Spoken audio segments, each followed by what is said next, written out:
Olá, meu nome é Luana Beatriz, do terceiro ano do ensino médio, e eu vou estar falando sobre a Primavera Árabe. Em 2010, teve início a Primavera Árabe, um movimento de contestação nos países muçulmanos iniciado na Tunísia e que ocorre até os nossos dias. O movimento se caracteriza na luta pela democracia e por melhores condições de vida decorrentes da crise econômica, desemprego e falta de liberdade de expressão. Dentre os países que se viram envolvidos estão Tunísia, Egito, Líbia, Iêmen, Argélia, Síria, Marrocos, Omã, Bahrein, Jordânia, Sudão e Iraque.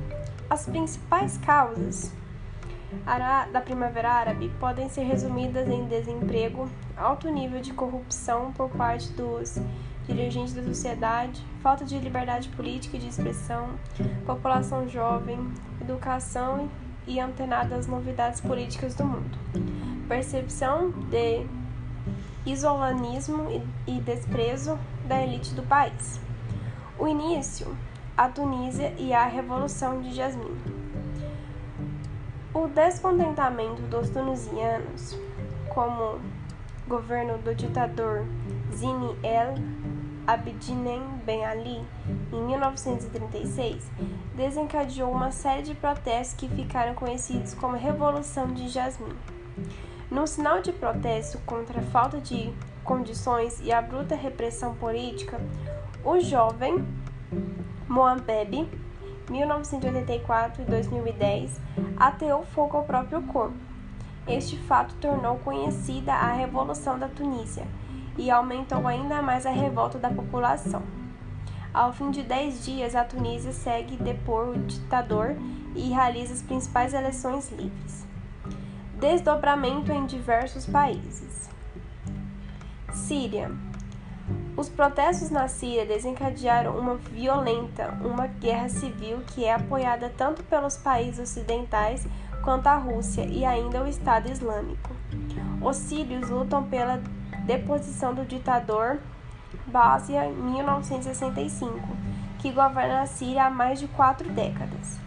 Nesse país, porém, os manifestos têm atingido proporções acima do esperado, que se revelam as suas grandes consequências. Trata-se da utilização de armas químicas e biológicas, utilizadas no combate pelo governo sírio. Os números apostam para milhares de mortos e 1 milhão de refugiados. Egito. No Egito, a revolução ficou conhecida como Dias de Fúria, Revolução de Lótus ou Revolução do Nilo. Milhares de cidadãos saíram às ruas para exigir a deposição da presidente Hosni Mubarak, 1928, que reuniu após 18 dias de protestos. Neste país, os irmãos muçulmanos tiveram um papel fundamental para garantir a continuação do Estado de Direito e canalizar os anseios da população. Argélia.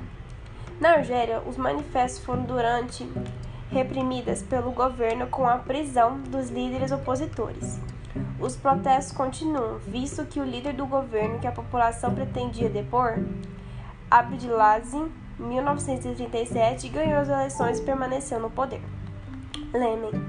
O Iêmen também fez o governo do ditador Ali, 1942 e 2017, cair meses depois do início da revolta popular.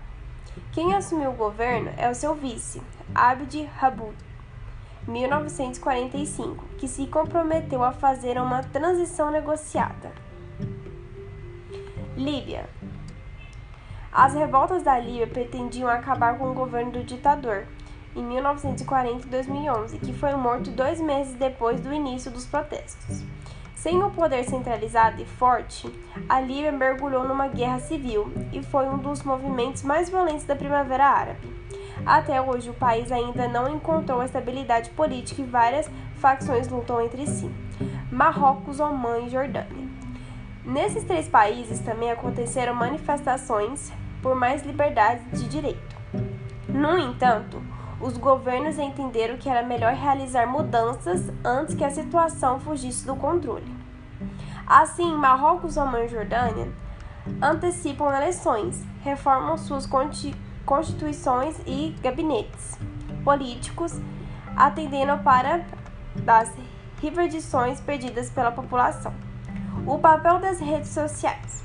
O número de usuários das redes sociais, especialmente Facebook e Twitter, aumentou substancialmente nos países árabes, por ocasião do início do movimento.